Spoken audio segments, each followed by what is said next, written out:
It's not rare for public figures to attract widespread loathing. Sooner or later, it's bound to happen, but luckily in most cases, it doesn't take long for people to forget why they hated you in the first place and give you a chance to redeem yourself. But in the case of Amy Schumer, she will probably always be known as the unfunny female comic that only jokes about sex. Amy Beth Schumer was born to a Jewish family in New York City, and according to her, her religious background caused her to be ostracized as a child, being nicknamed things such as Amy Jumer. While that certainly had a negative effect on her, as it would any kid, the other parts of her early life were positive. Her father owned a successful baby furniture company, and because of it, she grew up in a wealthy household. In her memoir book, The Girl with the Lower Back Tattoo, Amy describes taking private jets to the Bahamas during her childhood. However, this grace period came to an end when Amy was 9 years old, and her father's company went bankrupt. To make matters worse, the bankruptcy of the company was followed by her father being diagnosed with multiple sclerosis. Her father's disease compounded their dire financial straits, and they lost everything, even the house they were living in. This series of unfortunate events was punctuated by her parents' divorce. Amy then moved with her mom to Long Island, where she claims, though not explicitly, to have become a kleptomaniac. According to an interview she gave to GQ, from age 14 to 21, she stole an estimated $100,000 worth of stuff, only stopping after she got arrested and charged with grand larceny. Despite how catastrophic her personal life had been up until this point, it's around this time she begins showing inclinations toward being a comic. Her reputation as someone dedicated to being an entertainer shows, and that she was voted class clown when she graduated in 1999. Her interest in being a performer of sorts led her to go to college for theater, and in 2003 she got her degree and moved back to New York City to study at the William Esper Studio, while working as a waitress and bartender part-time for a total of 2 years. This was a sacrifice she was willing to make if it meant she could pursue her dream of being a professional comedian. She began accruing parts in plays and regularly performing as a stand-up comedian in 2004. Just 3 years later, in 2007, she appeared on Last Comic Standing, an NBC talent competition for aspiring comedians. While she didn't win, being eliminated in the 11th episode, she successfully put herself out there as a working comic. At this point, people were already noticing that her routine was unusual, with Amy focusing a lot on the details of her life in between the sheets. When asked about her participation in Last Comic Standing and whether being a female was an advantage or a hindrance when it came to working the crowd, she said, "Last Comic was totally fun. I had a great time because there was no pressure on me. I had been doing stand-up for around 2 years. I wasn't supposed to do well, so every time I advanced, it was a happy surprise. I kept it honest on the show, and it served me well. Sometimes being a female comic gives you an edge, but most of the time it's a pain in the ass and the pussy. Who says I'm dirty? I don't think of myself as a dirty comic, but I do talk about sex honestly, and I don't think people are used to a chick talking about her clit.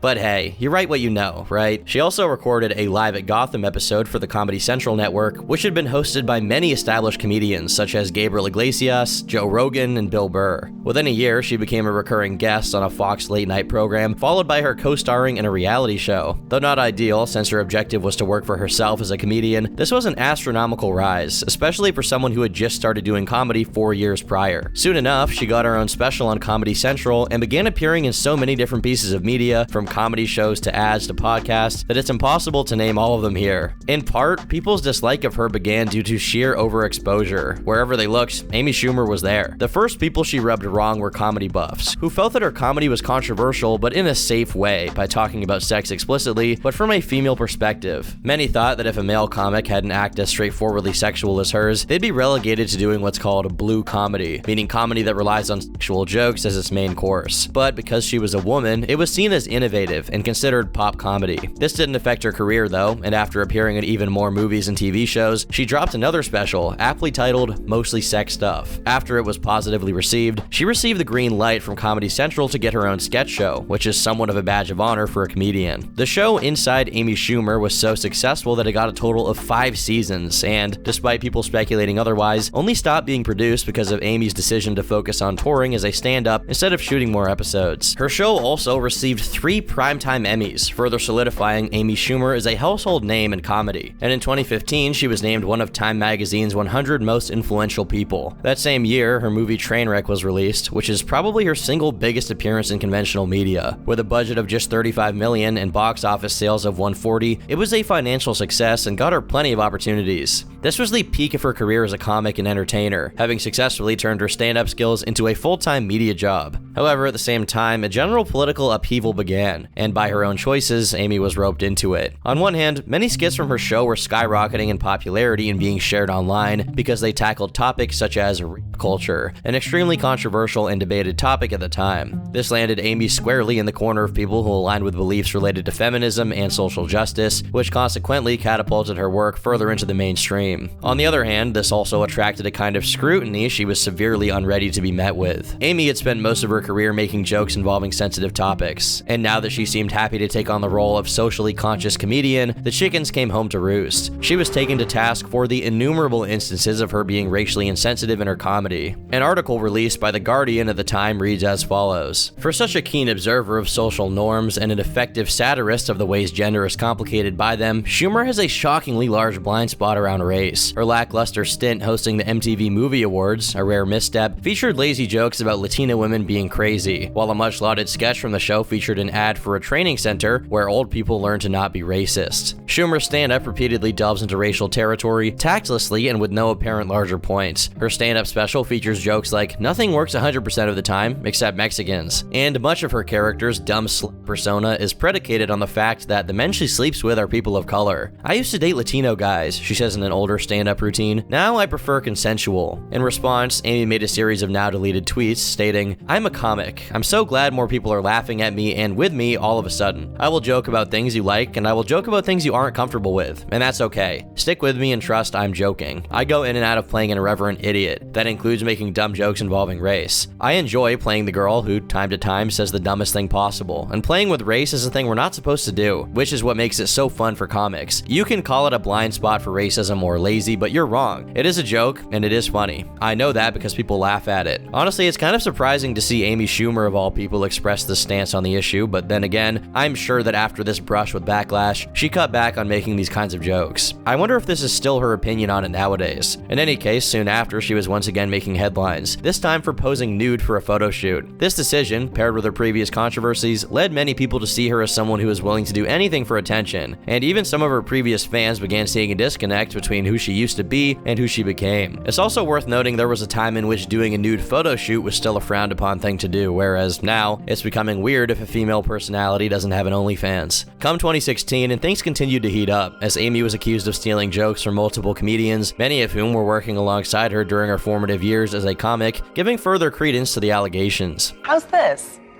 Oh, that's perfect. They can ring you up right over there. Thanks so much. Okay, I'm Bengi. If you need any other sizes, you please let me know, all right? Okay. Hi, how you doing? Great. All right, did somebody help you with this? Yeah, she's right over. Oh, she's not there. Did someone help you today? Yeah, Oh, that's okay. What did she look like? she's dark hair. Do you know what he looks like?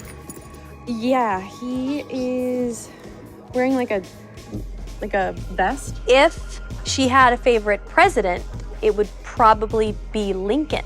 Are there any other distinguishing features? I would guess he probably voted for Obama. While certain comedians regretted having suggested that Amy was a joke thief or even outright defended her, the damage was done, as no matter what she or anybody else said in her defense, the audiences who had seen the alleged instances of joke theft for themselves were convinced that she had stolen the jokes and nothing could change their mind. To this day, when people talk about her, that's the main thing she's remembered for. Though her reputation with the public was already in the toilet by 2016 due to this controversy, the political climate of the time and the spats about SJWs that permeated every facet of the culture certainly didn't help her get back on her feet. There's no better way to put it than to note that ever since they acted in the TV show Girls together in 2014, Amy Schumer had grown increasingly closer to Lena Dunham as the two evolved towards the same direction. That direction consisting mostly of being body-positive narcissists and conflating being disliked for your actions with sexism. Ever since Lena interviewed Amy in late 2016, they've remained a steadfast duo, which isn't surprising considering that from that point onwards, they had the same target audience: internet-bound busybody women. The thing Amy didn't think through with this rebrand was the fact that she was a comedian, and the only comedy her new target audience consumed was through clips online, if any. Meanwhile, the people that are into comedy enough that they're willing to pay for tickets to go to a show tend to be a lot more on the politically incorrect side of things. This jarring combination resulted in many clashes between Amy and her audience, such as when 200 fans walked out during one of her shows for bringing her routine to a screeching halt to bring a Trump supporter up on stage to demonstrate how stupid he was, only to to pivot to calling Trump himself an orange sexual assaulting fake college starting monster and kick his supporter off stage. The mean-spiritedness that was once present in her comedy didn't actually go away. It just morphed into a high-strung, politicized version of itself that defensively called out other people for things she felt guilty about. For example, in January 2016, a 17-year-old film critic called Jackson Murphy posted a picture with her captioned, "Spent the night with Amy Schumer. Certainly not the first guy to write that." She replied passive-aggressively saying, "I get it, cause I'm a whore.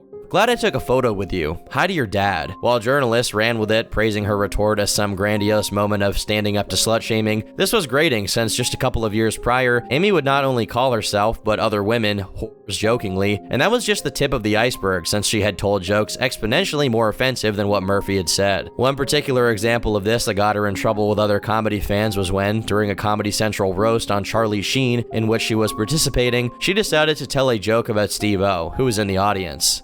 And Steve-O is here. Steve-O, great try. Steve-O! But I truly am, no joke, sorry for the loss of your friend Ryan Dunn. I know you must have been thinking it could have been me, and I know we were all thinking, why wasn't it?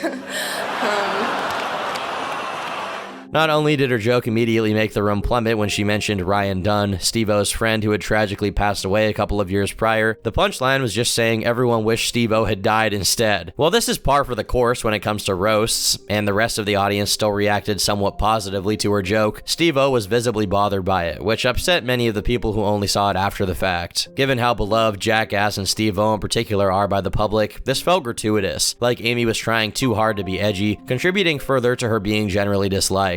Steve-O eventually spoke out about it, saying that despite being pissed off about what she said at the time, he talked to Amy about it and they came to terms. Regardless, the fact that he didn't personally hold a grudge against her did very little in the way of salvaging her botched roast. In the same year, she released her memoirs, which was noticeably an attempt by Amy to improve her PR, explicitly writing herself as an extremely likable everywoman who any girl could identify with, despite being a multi-millionaire movie star infamous for her off-color remarks and insensitive sense of humor. Even the fact that she was already writing an autobiographical book despite being just 35 years old was seen as a symptom of her narcissism. The nail in the coffin for many was her 2017 Netflix special, called The Leather Special, which became widely hailed as one of the worst specials ever, and for some reason, the quintessential demonstration of the unfunny female comedian archetype. The response was so bad that some theorized it was the reason Netflix suspended the rating system they had in place at the time, but that didn't stop people from expressing themselves about it, since YouTube was littered with videos compiling the worst moments of Schumer's comedy. In the face of this, she, along with journalists of course, blamed it on none other than the alt-right. After abandoning the persona she had been building for years of a comedian to whom edginess came second nature, she completely embraced her new identity as a feminist icon, mostly because it was expedient to do so at the time, and because the media was already setting her up to play that role, even before she actively tried to play it. In February 2018, just a few months off the peak of #MeToo, which started in October 2017 due to the allegations about Harvey Weinstein, another comedian, Aziz Ansari, was put on the spot for an allegation of sexual assault. Instead of it being instantly integrated into the movement, this particular accusation became a controversy of its own. Not only did Aziz respond by disputing the woman's claims about the nature of their encounter, but many felt that her own story corroborated what he said, since it included some instances of consensual sexual interaction and a retelling of the following morning, wherein the woman told Aziz she felt he violated her boundaries and he apologized. This, when added to some journalistic mishandling on the end of the person who initially reported the story, and the fact that it was much more of a gray area than Weinstein's allegations, culminated in Aziz's accusations becoming a controversy of their own, with some even saying that it was effectively derailing the Me Too movement altogether. Just a couple of weeks after the eruption of this news, Amy decided to chime in and claim that what Aziz did was not acceptable, before recounting her own story. She claimed that when she was a teenager, she was flat out raped.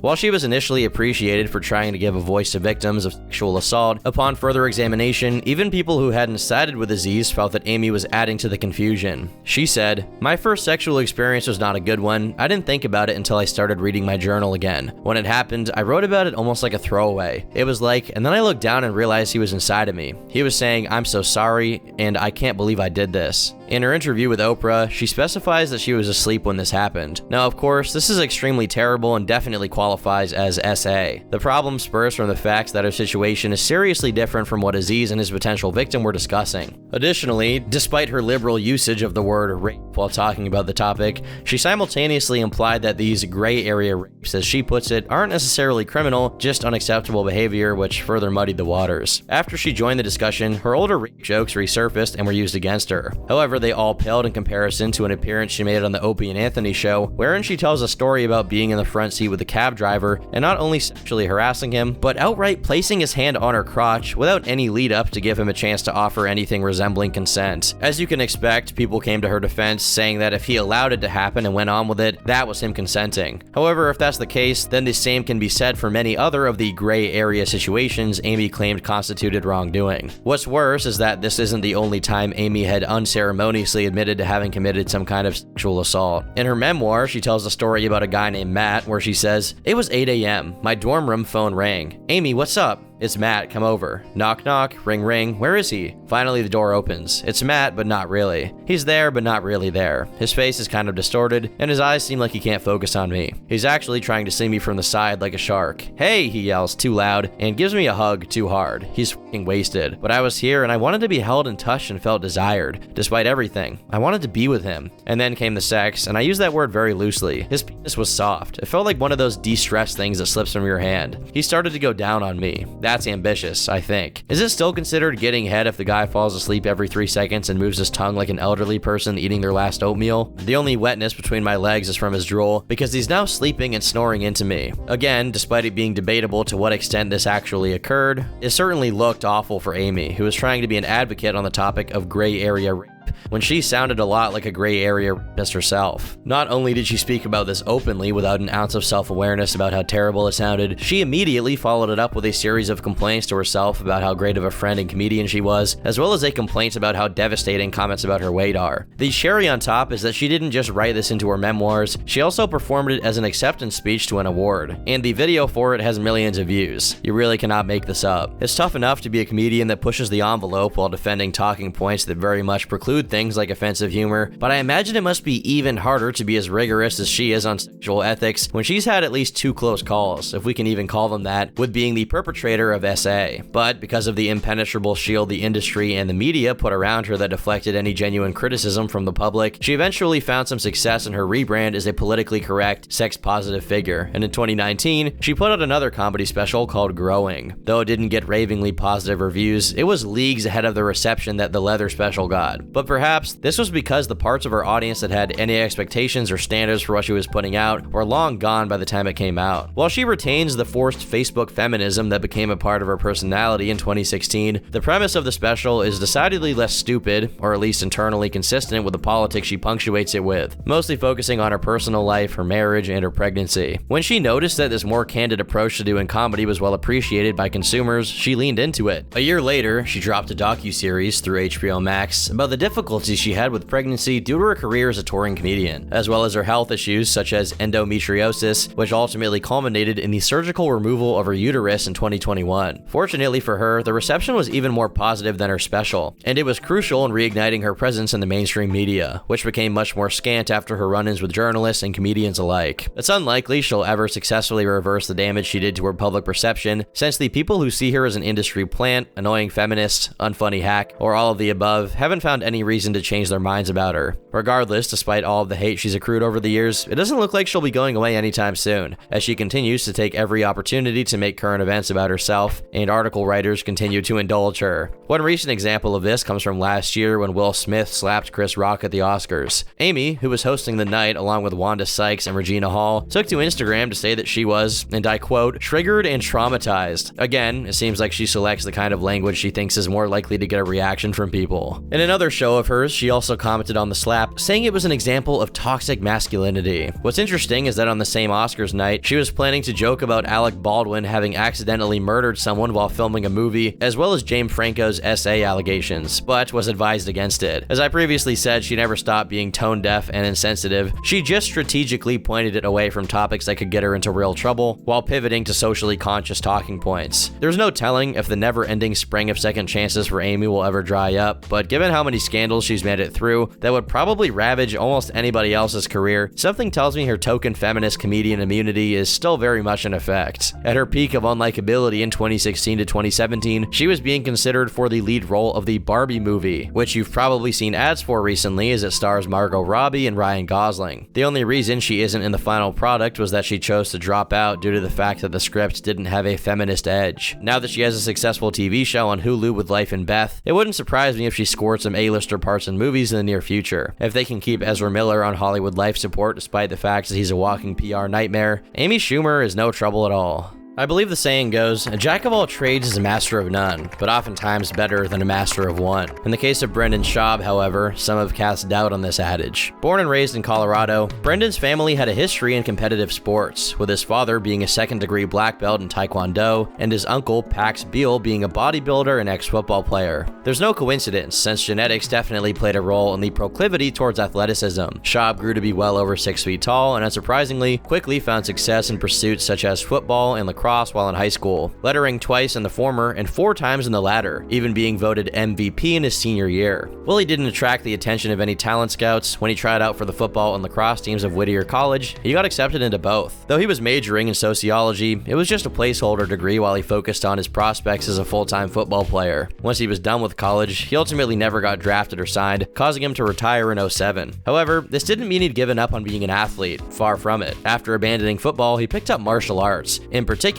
boxing and Brazilian Jiu-Jitsu. Much like his previous forays into sports, he quickly got somewhere with it, winning the novice division heavyweight title in Colorado and becoming the training partner of Shane Carwin, a heavyweight contender in the UFC. With this connection, he transitioned seamlessly into being an MMA fighter. Once again, he started out extremely well, with 4 wins in a row, all in the first round. It was only after 3 exhibition matches in The Ultimate Fighter, which he won, that he experienced his first loss, followed by another 4 victories in a row, one of them against Mirko Cro Cop, one of the most respected fighters in the UFC, though already 36 years old by that point. Not only did Schaub win, but his win was ruled the knockout of the night. After this, however, his fighting career gradually slowed down until it halted completely in 2014 after his loss to Travis Brown by TKO. Initially, he planned to continue fighting indefinitely, but after his loss, Joe Rogan and Brian Callen essentially did an intervention live on a podcast to convince him to retire from MMA. While their conversation was long, a slightly edited version uploaded to YouTube netted over 5 million views. People were mostly taken aback by how brutally honest Joe was to Brendan. While Brendan took his UFC losses in perhaps more stride than he should have, no knockout was as devastating as having his 2 best friends walk him down conversationally and strip him of his ego in regard to the reality of the situation. In the bluntest terms possible, while still being sympathetic to him, Joe explained that Schaub was simply in way over his head when it came to fighting, and if he kept putting himself in the cage with elite fighters, he would continue to get knocked out and hurt until he suffered irreversible brain damage. Ultimately, it seems that Schaub recognized that Joe was right, and that being a professional fighter was far too big a risk for a guy like him, who certainly had other ways of making money besides getting his head kicked in by people who were more proficient than him at MMA. Despite it obviously not being ideal that a conversation as sensitive as this was taking place in front of millions of people, both parties showed the kind of respect and grace that is becoming increasingly hard to come by these days. Eventually, years later, the two revisited the intervention, and when asked about why he brought it up in the middle of a podcast, Joe said that he wasn't planning to do it, but once the topic came up, he got genuinely emotional and did it out of a deep sense of concern for Schaub. Due to the nature of the situation, there was no way for Brendan to come out looking good. If he had gotten angry, he would have just been seen as delusional, but because he ended up agreeing with Joe, it just fanned the flames of a perception people already had of him, which was that he was Joe's yes man and went along with anything he said. Then again, people often say that Joe is a yes man that changes his opinions based on the guests, so at this point, this didn't get Schaub too much hate. If you exclusively take into account his career in fighting and his participation in podcasts, the most Schaub could be considered is annoying or not the best communicator. However, things changed drastically when he made a hard pivot to being a comedian. For starters, this move was considered poorly thought out since Brendan spent the majority of his life being an athlete in some capacity and had absolutely no experience or seemingly prior interest in being a comic. People were confused as to why he didn't become a coach or open up a gym, especially considering that Eddie Bravo, another frequent JRE guest, took that route with significant significant success. A year prior to his departure from the Octagon, Schaub had begun a podcast with fellow Joe Rogan collaborator Bryan Callen called The Fighter and the Kid. Eventually, either because the podcast was good enough or because Schaub and Callen were sufficiently connected, the podcast was picked up by Fox. Most likely, it's a combination of the two, since at the time, plenty of episodes were getting hundreds of thousands to even millions of views on YouTube.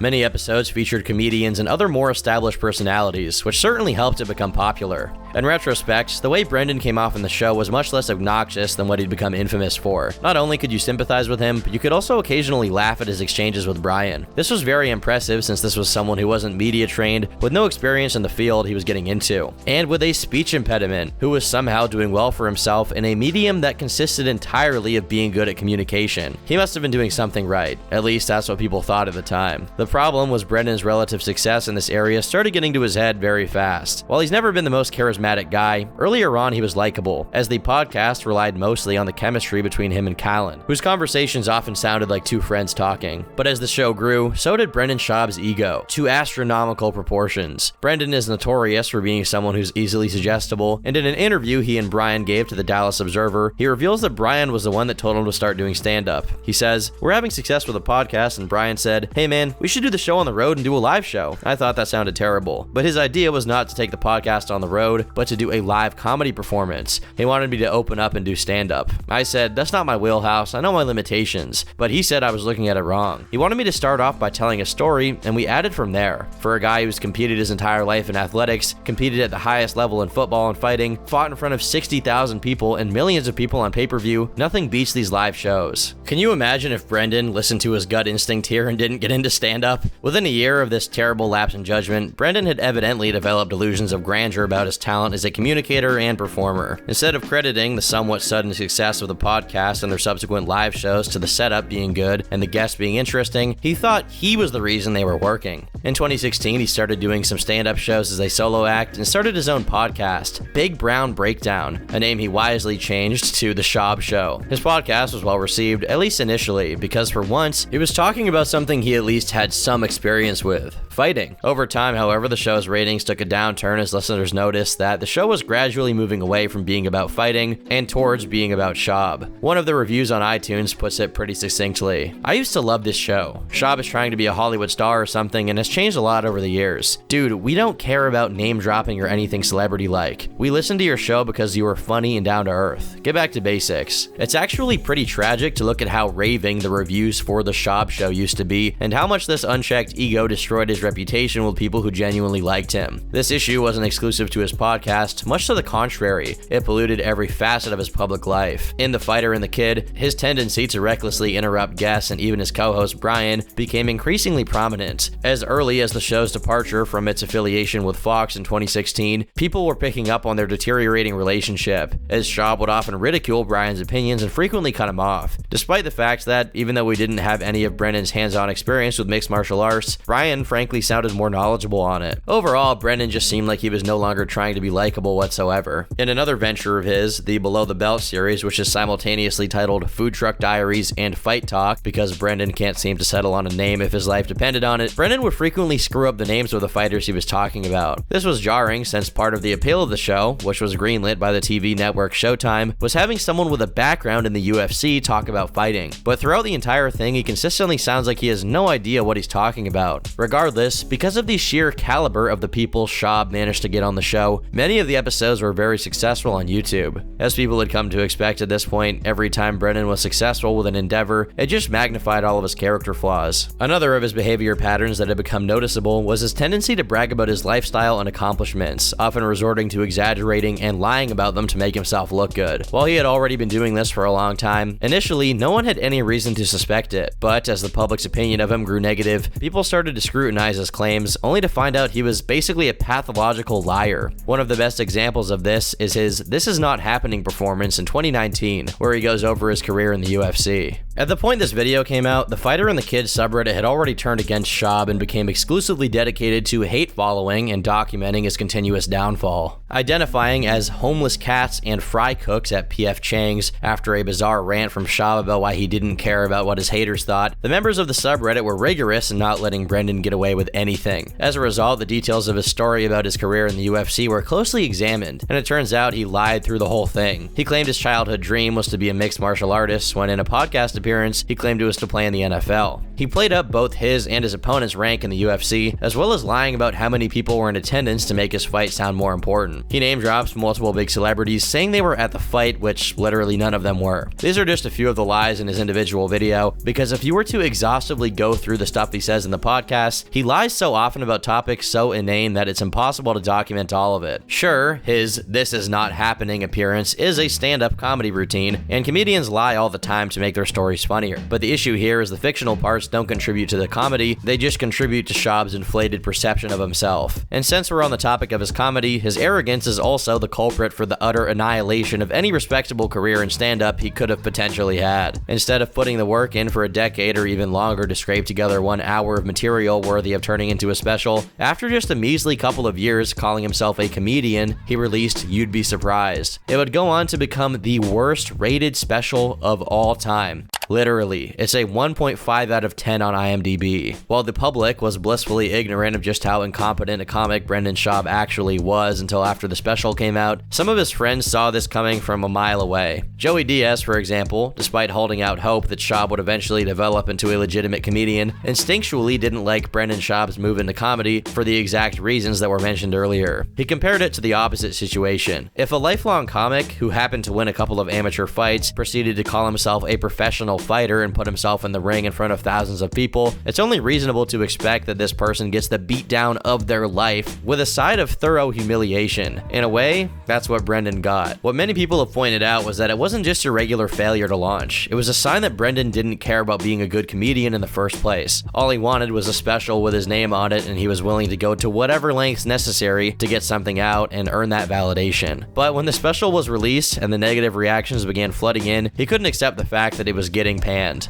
After all, he was a self-professed Renaissance man who could instantly excel at anything he tried. Instead of retreating and realizing that he had gotten way ahead of himself by releasing a special with just a few years of experience under his belt, as a mature person would do, he decided to falsely copyright strike any YouTube video that dared to disturb his debut as a professional comedian. If only someone had informed him of the Streisand effect before he made this dumb attempt at silencing his critics, he could have saved himself from the following years of continued criticism. One particular YouTuber by the name of Beige Frequency made a video called Brendan Schaub's You'd Be Surprised is the worst comedy special I've ever seen, which, as you can imagine, isn't exactly kind to Schaub's magnum opus. Within 24 hours, the video was taken down twice by Joe Rogan's media company, Bent Pixels, which Beige revealed in another upload. For a moment there, Brendan had the opportunity to play the part of a meathead with a bad first special, which would not only be redeemable, but if he handled it right, could be a great place to start out as an underdog. I mean, Louis C.K. came back from being exposed for being a pervert with a leaked set that instantly became massive. But Brendan made the fatal mistake of adding insult to injury and letting everyone know that he wasn't willing to take the L. He wasn't just a bad comedian anymore, he was a bad person, and sooner or later, everyone would know about it. The thing about the internet is that events like this don't happen in a vacuum. Once things start moving in a certain direction, the tendency is to snowball, not slow down. I know looking up people's net worth online is a meme, but considering the type of gigs he gets and the lifestyle he lives, Brendan is most likely sitting on at least $1 million or $2 million. My point being, he absolutely does not need to be concerned about what YouTubers are saying about him. By engaging with them and stooping as low as false copyright striking people for being mean to him, he was inviting the attention of people to whom stooping low becomes second nature. Because the takedowns were done manually, the people criticizing Schaub not only knew that he was looking himself up to see what everyone was saying about him, but he was really upset about it too. Perhaps because of the steep decline in chemistry between him and Bryan Callen, Brendan sensed that the Fighter and the Kid had its days of success counted and decided to start yet another podcast, this time with Chris D'Elia, Eric Griffin, and Theo Vaughn, which was initially called The King and the Sting, then The King and the Sting and Wing, and finally The Golden Hour, because everything Schaub does is contractually obliged to be poorly executed and require changes on the fly. While he made a wise decision in not putting all of his eggs in the same basket as Callen, since in 2020, Callen was accused of sexual misconduct by 4 women, Brendan wasn't wise enough to foresee Chris D'Elia also being the subject of scrutiny in regards to his alleged alleged sexual harassment of minors. Man, what the hell is it about being a stand-up comedian that makes you a freak? Eventually, Theo Von was smart enough to notice that his participation in the podcast was more about having his name attached to the project than it being a platform for him to be creative, and he left it. In 2021, Brendan launched his Thick Boy brand and YouTube channel, which amounts to little more than paying a team to make him look like an established celebrity YouTuber, only for the channel to eventually devolve into a platform for all of Schaub's already existent projects. Additionally, this channel, along with many other channels Brendan has control over, is known for deleting and censoring comments, particularly the ones that get traction.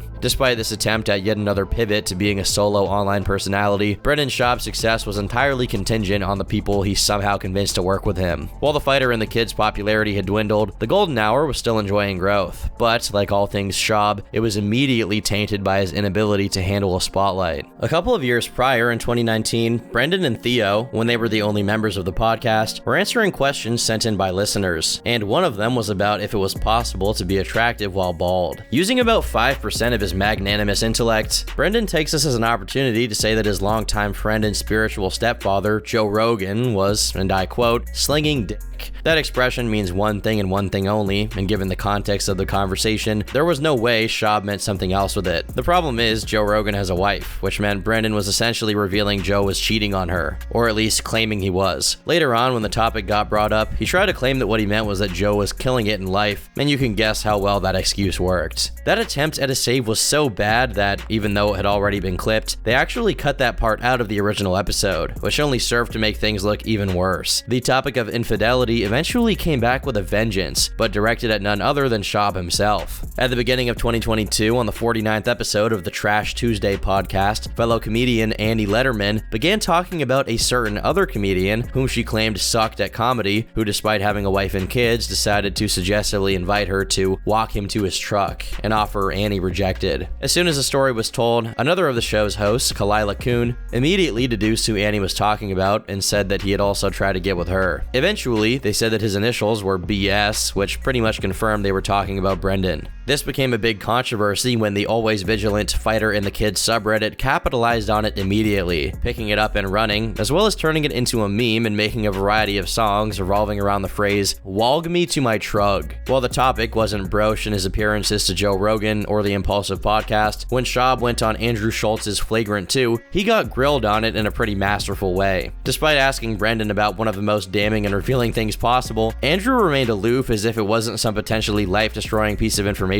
for Schaub. Meanwhile, Schaub handled it like you would expect, stuttering while trying to explain himself like a kid that got caught pissing in the sink, which, if you don't know, is also an actual real habit of Brendan Schaub and the entire Turkey Tom team. Underlining this situation was other corroborating factors unearthed by the subreddit, such as a video of Brendan Schaub passing a note to a woman, which was presumed to be his number. This clip was used in a video by a small YouTuber called Uniqueness, and not only were his videos about Brendan Schaub taken down with more false copyright claims, but Brendan actually went the distance and sued him. When trying to defend this insane and narcissistic decision, Brendan said, "If you want to criticize my fight picks, my stand-up, my podcast, that's what I'm a public figure for. I signed up for that. That stuff does not bother me. But when you start slandering my name, stealing content, and creating this false narrative of cheating on my wife, and do all this crazy and defamatory stuff, and using my content and the clickbait stuff like that for years, well then you're not playing the same game, man. Then I have to do something. If you made your entire career off defamation, I have to do something." Several times I've had my team reach out and go, "We don't want to pursue this, just stop." And he wouldn't. So what do? So this narrative and that, oh, this bigger YouTuber suing this other YouTuber for no reason to silence him. You know, I thought you didn't get down with cancel culture. I don't in any facet. This is different. It's different insofar as it affects him personally. The allegations that Schaub was a serial cheater were further substantiated by a series of screenshots from multiple different women, all shown being contacted or knowing someone who Schaub contacted, some of them even fresh out of high school. I think for something to be considered defamation, it would have to be false information, so I'm pretty sure that Unique was in the clear there. To help pay for the legal costs of dealing with Schaub, Unique opened a GoFundMe page. Despite it failing to raise the amount of money set as the goal, Brendan lost the lawsuit anyway, along with a whopping $500,000. He also appears to have threatened to serve the Trash Tuesday crew with a lawsuit for daring to tell an anecdote of a guy cheating on his wife, which everyone immediately recognized must have been him without them even having to say his name. Through a series of increasingly convoluted and schizophrenic Benadryl hallucinations, some courtesy of Brian Callen no less, Brendan's beef with Trash Tuesday turned into Brendan being absolutely absolutely convinced that Kalila and Bobby Lee, her boyfriend, were running the Fighter and the Kid subreddit. In May 2022, Brendan and Brian called Kalila and Bobby to berate them for being responsible for all of the hate Brendan gets online, because there's no way he could have attracted all of that hate himself, right? It must have been a conspiracy. During this call, Brendan claimed to have 300 pages of evidence that Bobby and Kalila were behind it all. Just 2 weeks later, he appeared on the Tiger Belly podcast, which ran for an hour and 20 minutes, mostly consisting of Kalila and Brendan going back and forth unproductively, while Bobby just appeared to be shocked to be in this situation. In the episode of Trash Tuesday that came out to address this drama, Kalila specified that the only evidence ever provided to her and Bobby by Schaub was a zoomed-in screenshot of HTML code that had the Tiger Belly email randomly put in the middle of the code. Now, I wish I could explain to you what that means or why that convinced Brendan, but for once, there's no plausible explanation as to what happened.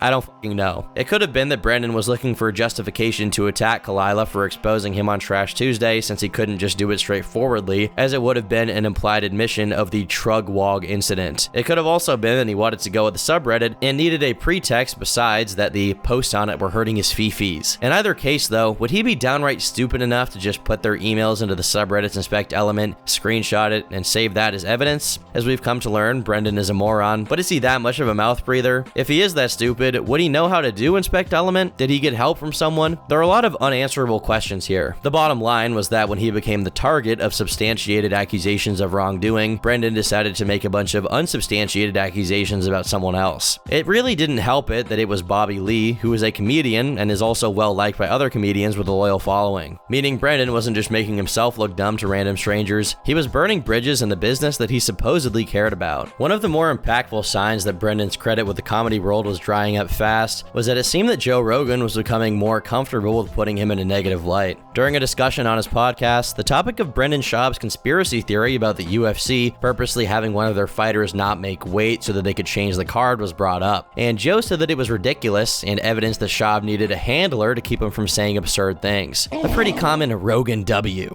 In response, Schaub essentially went, "No you," while visibly so upset he was almost crying. I don't need a handler.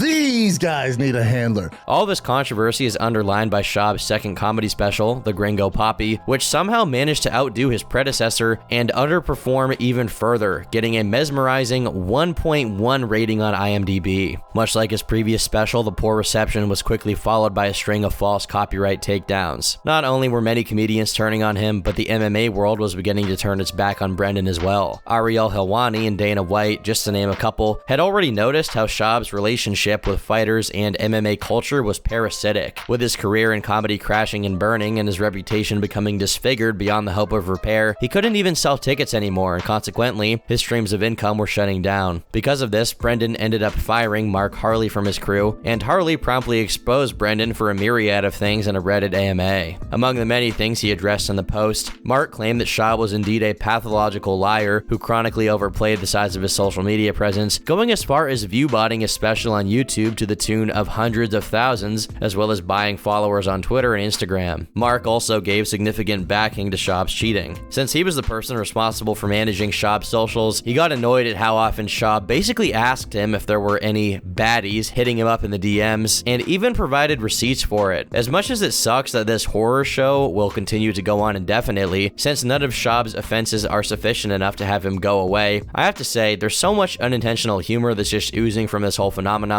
It's actually impressive. Yeah, it's fun. Season 1 we went to Asia forever, and then season 2 we went to Europe, Africa, and Damn, you went to Africa? well, just for one location. God damn it, what was I gonna say? We were in Morocco. Jesus Christ, dude. People say Africa like it's a country. I do it too all the time. Africa is a country. That's a big continent. Continent though, yeah.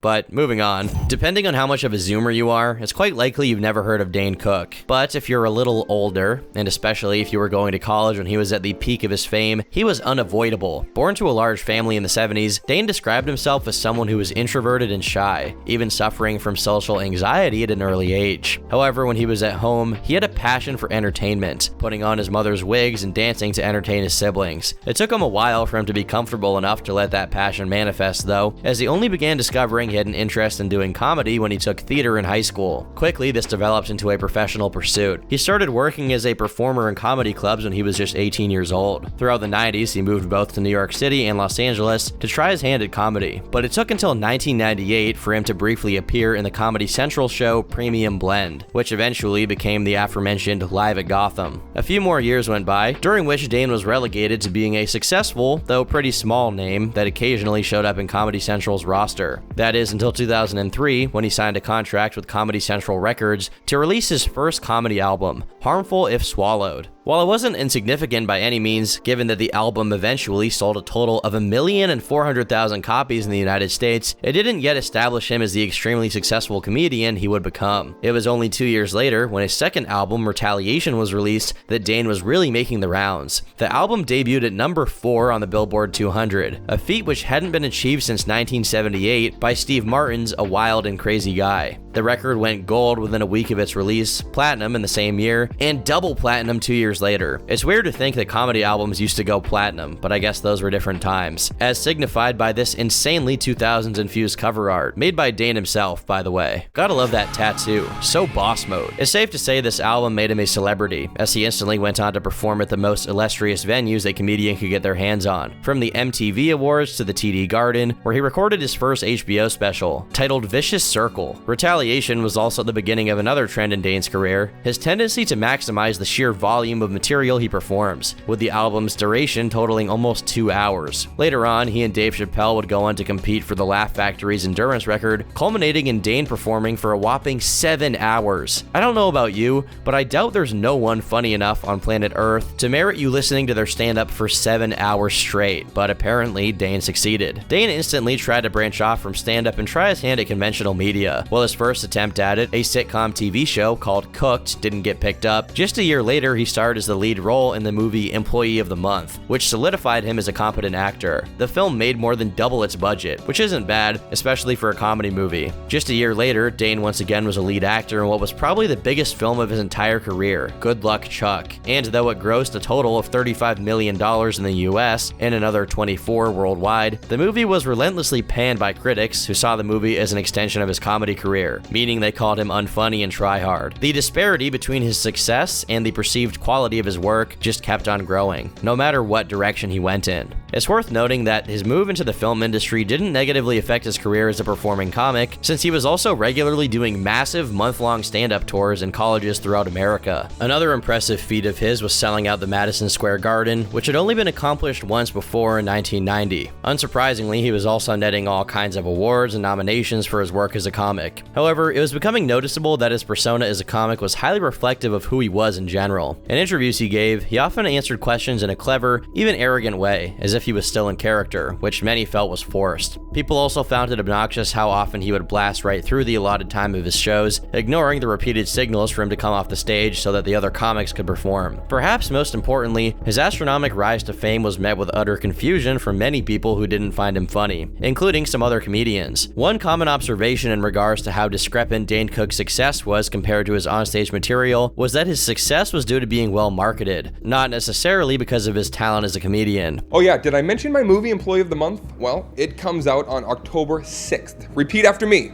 This wasn't an ad. This was not an ad. October 6th, theaters everywhere. In 2002, Dane spent all of his savings, $25,000, which is a lot of money, especially if you're someone with no steady source of income, to make his website, danecook.com. It's kind of crazy to think he put that much money into making something as simple as a website. But again, back then, making a website wasn't as streamlined as it is nowadays. You didn't have Squarespace. 2002 is so early that it's not even Wild West internet. It's Spanish colonies internet. Another smart move from Dane was getting on social media, which at this point meant making an account on MySpace, where he accumulated over 1 million friends. Both of these early adoptions of things that are the norm nowadays made the promotion of his shows exponentially more effective, and consequently it drove high demand for his act, and many could essentially get into any venue. When asked about his online marketing strategies, Dane said, "I got my balls busted for a long time when I started the website. Those same comics that were busting on me were coming back to me 5 years later and asking, hey, how do I set up a MySpace?" Looking back, I think a lot of the hate this guy got had to do with people being envious of how effective he was at selling his his act. Maybe you could argue that his actual comedy wasn't amazing, but what he was amazing at was getting it seen. It's been pointed out that Dane was more of a storyteller than a proper comedian who tells jokes, and that's kind of true, but more so, he figured out that if he just managed to be likable on stage to his target audience of frat bros and otherwise college-aged fans, he could get away with a lot of his more unconventional stuff. If I were a regular comedian back then, I'd also be seething at this guy who just prances around and makes funny faces and sounds, while not adhering to the typical standards of what a joke is in stand-up, while he made 10 times what all the other comedians made. The fact of the matter is that he was just ahead of his time. According to Dane himself, many of the comedians who were criticizing him at the time eventually came around to admit they were speaking out of jealousy. But it's not just jealousy as much as it was resentment over Dane bucking the system and being rewarded for doing so. To put it in perspective, Dane peaked in the mid-2000s, when the format of comedy had already been set in stone by people like Richard Pryor, George Carlin, and Bill Hicks. This meant that if you were a comedian, you had to be edgy, offensive, irreverent, make jokes about religion, drugs, and the government, etc., etc. This is set into hyperdrive by how the internet was in the mid-2000s, when this crowd tended to be involved in never-ending debates about creationism and other we live in a society type topics. Overall, there was a pretense that comedy was synonymous with being a critical thinker and cultural commentator. Meanwhile, Dane was exclusively interested in making people laugh. Any kind of people, by any means necessary, even if it meant being lowbrow and resorting to relatability to sell a bit. It's fitting that he was the first performer to promote himself through social media, since his humor is very close to the kind of thing your average Facebook mom may think is funny today. Newsflash, 20 years ago, they were all Dane Cook fans, and probably trying to sleep with him at his shows. The contrast made many people think that liking Dane Cook made you a casual and not a fan of real comedy. Because of how commercial he was, he became cool to hate. Despite earning the ire of many comedians who saw his routine as bastardizing the medium, other comics remained steadfast in defending him, even a few legendary ones, like Patrice O'Neal and Bill Burr. At the time he was peaking in popularity, both of his parents died, followed by his half-brother being sentenced to 6 years in prison and 16 years of probation for embezzling $12 million from Dane. Despite this, Dane's comedy retained his tongue-in-cheek juvenile attitude, with little to no content of depth, which both surprised and annoyed many people who expected him to, at some point, mature and become more personal with his comedy. But that wasn't the only reason people disliked him. Much like Amy Schumer, he got in hot water for parts of his act that were a bit too similar to that of other comedians, which in the world of comedy is a cardinal sin that could easily get you blackballed and ostracized, which Dane definitely was in a lot of ways. Most prominently, Joe Rogan and Louis C.K. both mentioned noticing bits that they had worked on and performed in Dane Cook's presence at comedy clubs, reappearing in his acts later on. Luckily for Dane, not only did this not affect his career while it was taking off, but as it was slowing down in the late 2000s and early 2010s, both Joe and Louis forgave him and reconnected, with Joe having him on his podcast and Louis having him do a cameo on his show, where they actually talked over the joke theft accusations. 2006.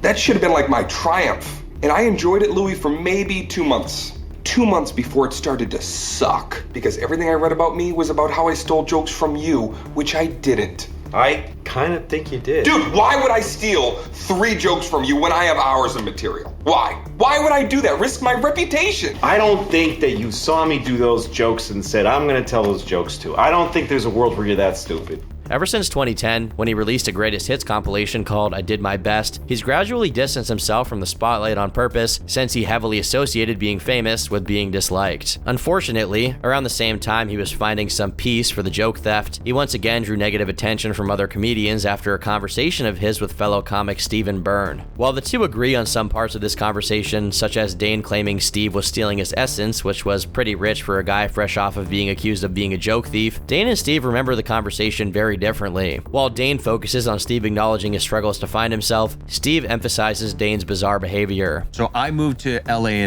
in 2004. Dane is blowing the f up, right? The word gets out, oh, this new guy from New York, he's pretty fun, he's cool. It's going great, and then I'm not getting booked on that show anymore. And this guy, Jay Davis, booked it. And I called Jay, I'm like, what's going on? Is something wrong or whatever? He's like, yeah, Dane's got an issue with you. He doesn't want you on the shows anymore. But essentially what happened is I went over and I said, what's your issue? And he said, I feel like you're stealing my essence. And I was like, what? And he's like, you're taking my essence with you on stage. And I'm like, Dane, I work so hard. I'm not trying to be a shittier version of you. While he distanced himself from comedy in 2011, he came back in 2012 and immediately caught the public's attention once again, but this time in a much more negative way. Upon entering the Laugh Factory and bumping multiple other comedians, meaning he was going to do his set before theirs despite not having planned for it, he performed for a total of 45 minutes, which, if the people who were in the audience's testimonies are anything to go by, consisted mostly of bombing horribly. Fellow comedian TJ Miller said, "Dane Cook is eating shit at the Laugh Factory. He bumped Bobby Lee and is being just mean. The hubris of this man unfortunately led to his fall, but I'm afraid he's a damaged man. I remember hearing about someone named Dane Cook in college on Napster. I heard harmful if swallowed after college. Then there was a backlash, there always is, it's inevitable, but it grew. It was more than I could believe, and it was due in part to him. I liked him. His snake bit, a lot of sort of absurdist stuff. Suddenly he was on SNL, he was the king of MySpace, and he was famous. Good Luck Chuck and Vicious Circle sealed his fate in contemporary culture. And then last night he got on stage and was vicious, misogynistic, cruel, and arrogant. He talked about not paying for an abortion. He talked about finding some whore to fuck to take out his anger at his ex-girlfriend. He talked about how girls would do anything for him because I'm me. He got mad when people were texting. Dane Cook is on stage. He said, have some fucking respect. Here's an idea, Dane. Have some respect for the audience that gave you the chance to be what you dreamed of being, and don't be mad at them because you screwed it all up from hubris and thirst for fame. Don't disrespect the people that gave you a chance. Don't do an hour of mean-spirited trash. And Dane Cook, certainly don't ask anyone to feel sorry for you. If you are the person you were on stage last night, then you are not a good person. You need all the luck in the world to realize you need to go to therapy and figure out how to not be a hateful person. Stop performing until you do so." A few years later, he was banned from the Laugh Factory, though the reasons why are unclear. While it's reported that he harassed a waiter and said that he owned the Laugh Factory, other comics claim that his habit of bumping acts and overstaying his allotted time on stage eventually caught up to him. On a night that he was told specifically not to perform at all, he convinced the management to let him stay up by promising to do a short set, only to break said promise and be there for much longer than he was supposed to. In another instance of Dane using the credit he had with club owners to encroach upon other comedians, he made the mistake of doing so with the aforementioned Dave Chappelle. Chappelle, supposedly, the story goes, came into the Laugh Factory one night. Jamie said, "Hey, it's Dane's night." And Chappelle, this is the height of Chappelle's show and everything. He's like, what does that mean? He's like, "It's just Dane's night." He's like, "Just do a tight 10." And he's like, "Okay." Now, any other comedian would go do 45 fucking minutes. That's just what most people do. But Chappelle, if this is true, and we already know he's a different animal anyway, he goes up and does a tight 10. But right at the end goes, "You know what? I don't usually do this, but I'm going to go outside and smoke some cigarettes. If y'all want to come out, hang out, take pictures, whatever, I'll be out there." And the whole crowd fucking walked away. And he's like, "There's Dane's night." While Dane claims this story is false, I'll let you be the judge. Also in 2012, if you can believe it, he found himself in boiling hot water once again for making a joke about the Aurora shooting, where he said that The Dark Knight Rises, the movie the audience was watching in the theater that got shot up, sucked so much that the watchers were probably wishing they were dead. This came as an extreme shock to the audiences who knew him as a guy whose comedy was generally pretty safe, especially considering the joke was told just 1 week after the massacre. As soon as the backlash began, he immediately took to Twitter to apologize. "I'm devastated by the recent tragedy in Colorado and did not mean to make light of what happened. I made a bad judgment call with my material last night and regret making a joke at such a sensitive time. My heart goes out to all the families and friends of the victims." While none of this helped at all with his work towards slowly salvaging his reputation as a genuine comic, Dane continued touring as a comedian with some success, as well as making the odd movie cameo. Nowadays, despite how massive he used to be, he's mostly a forgotten artifact of the 2000s, and the last time he's gotten negative attention was when he began dating a woman named Kelsey Taylor, who was 26 years his junior. But since she was 20 years old, it never evolved into a larger controversy. When we speak about people who got in trouble for stealing material, there's always one name that outshines every other: Carlos Mencia.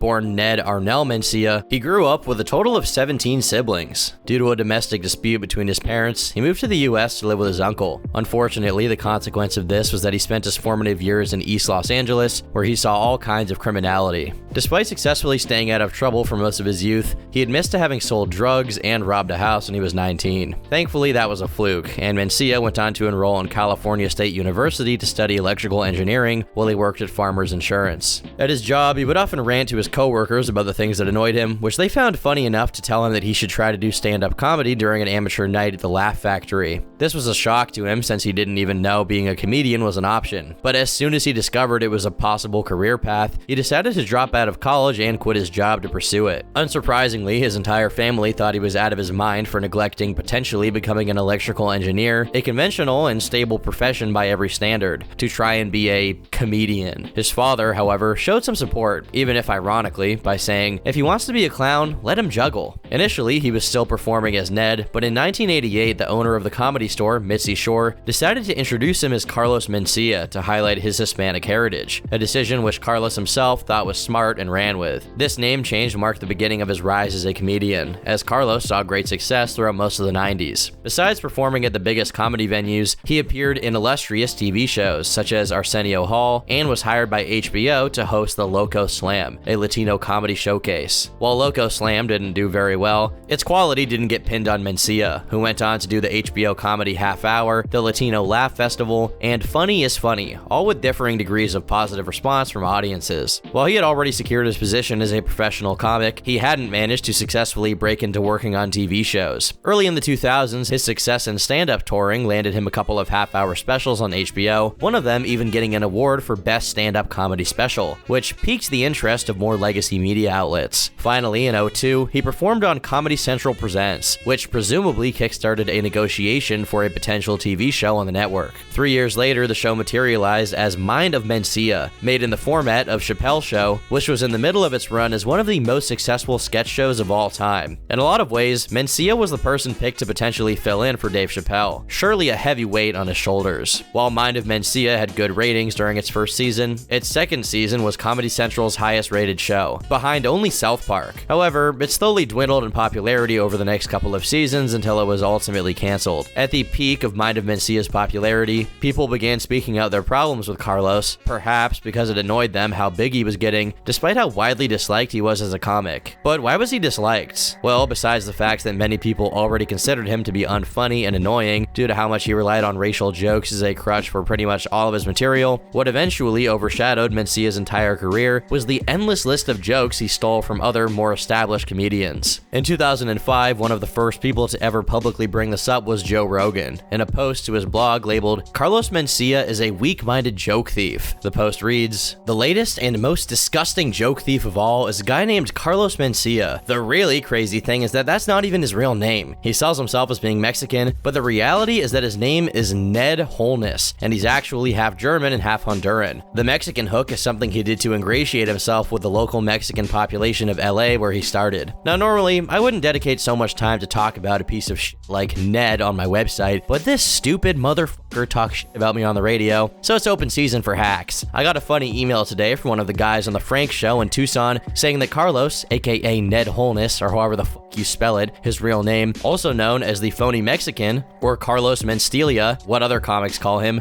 was talking shit about me on the radio. He sent me an audio file, and since I'm bored in a fucking hotel room in DC, I listened to it. He talks about how you guys were saying he sounds a lot like me, and how I said the force was weak with him, which I did, and that was being nice. What I should have said is that he's a weak-minded, delusional joke thief. What's really hysterical is that he talks about a fictional occurrence at the Comedy Store where I nervously watched him in the back room, and where me and a bunch of comics supposedly sat around and talked about him for an hour, and then finally, in this fantasy scenario, I admitted that he's really good. I'm gonna be real clear, stupid. That never happened. The only time any comic, including me, watches you is to see if you're stealing material, which you do all the time. See, that's why people say you steal, because it's a fact. No one is running around saying Chris Rock is a thief, or Dave Chappelle is a thief, or even me for that matter. But hundreds of comics recognize you as a thief. What? They're all jealous? They're jealous of you and not Chris Rock? I've seen you steal over and over again. I've seen you steal from Paul Mooney. I've seen you steal from Dave Chappelle. I've seen you steal from old Richard Pryor albums. I've seen you steal from Jeff Foxworthy. Carlos was claiming that I was watching him on stage, pacing the back of the room, and then reluctantly admitting his greatness to other comics. What's funny about that is that my trusty cameraman actually filmed Carlos watching me on stage from various parts of the room, and then filmed him sucking on stage after me, talking about how terrible he was. If you really love comedy, stop supporting joke thieves. Here's some more audio, this time of George Lopez from The Stern Show yesterday talking about what a thief Carlos is. Joe Rogan then linked to a clip of George Lopez on Howard Stern speaking about how Mencia took 13 minutes worth of his material and used it in his HBO special. At the time this post was published, it remained an internal matter between comedians, but 2 years later, the static between Joe Rogan and Mencia materialized in a YouTube video that became extremely popular. Originally, the video was put together and uploaded by Joe Rogan himself as an episode of a series called Joe's Show, which must have been lost in the deep crevices of the old internet. Regardless of that, it consisted of footage of Joe Rogan confronting Carlos Mencia on stage about the jokes he stole, interspersed with a compilation of clips to prove Joe's points. During the confrontation, addition, Carlos is visibly caught lying multiple times, including at one point when he admits that George Lopez beat him up, but claims it was because George was jealous of him and not because of joke theft. Joe was backed up by the audience and multiple other notable comics who either recognized that Carlos stole from their peers or were stolen from themselves. This devastating takedown hurt Mencia's reputation in a way that has never been mended since. At the time, Joe Rogan was in a much less established position than Carlos was, and because of that, the Comedy Store took Carlos's side since he brought a lot more people into the club whenever he performed. This resulted in Joe being banned from the Comedy Store and being dropped by his agency, Gersh, when he refused to apologize to Carlos for their public spat. I can only imagine how much they rued the day they dropped Joe, since nowadays he's one of, if not the biggest names to ever come out of the comedy scene, while Carlos has gradually faded further into obscurity with a permanently tarnished name. And I say permanently, not because people were unwilling to forgive him, but because he was never willing to take responsibility for stealing jokes. In the years that immediately followed, he tried either ignoring the accusations or openly joking about them as if they obviously held no weight, which resulted in people disliking him even more. It didn't help that in 2009, Mencia got dropped from a celebrity lineup in Mardi Gras for joking about Hurricane Katrina, saying that it proved black people couldn't swim, which only further damaged his career as a mainstream comedian. One of the first opportunities he had to redeem himself as a reputable comic was given by Mark Maron, who invited him onto his WTF podcast. Mark was one of the first comedians to take the podcast route besides Joe Rogan himself, and definitely held some sway in the community, but Carlos squandered it by continuing to dance around admitting any particular instance where he told a joke that wasn't his. This was just the first manifestation of a pattern that Carlos has continued to act out to this day. Just 2 years ago in 2021, a whole decade and a half after the drama began, he was once again given a chance to recognize and apologize for the jokes he stole by none other than Bobby Lee, one of the people he stole from, who invited him on his podcast. In the roughly half-an-hour clip on YouTube where Bobby talks about the incident at the Comedy Store with Carlos, he still acts like he doesn't know what anyone's talking about when they accuse him of being a joke thief. To make matters worse, Carlos starts talking about how the only reason people think he's a joke thief is that Joe was popular online and he wasn't, so he could never combat that narrative. To anyone with even a cursory knowledge of what happened, it's almost shocking to see how detached from reality Carlos is. Since when the original confrontation happened, he was the one with a massive platform while Joe was still trying to transition away from doing Fear Factor. It's honestly pretty depressing to see a guy cling to delusions for this long, especially when he has nothing to gain from it. Much like Bobby Lee, many of the people Carlos was beefing with back then have no interest in holding a grudge against him, including Joe, who has even gone as far as to say he regrets how he went about calling Carlos out. Other joke thieves have also been forgiven once they show some modicum of regret, but Carlos prefers to continually act as if he's done nothing wrong, and that he's totally open to apologizing for stealing jokes if someone were to prove that he actually did it, which of course he pretends hasn't happened. Because of how scathing all this was to him, from 2011 onwards, Carlos remained effectively detached from the world of comedy altogether, and is still in denial about what happened, even to this very day.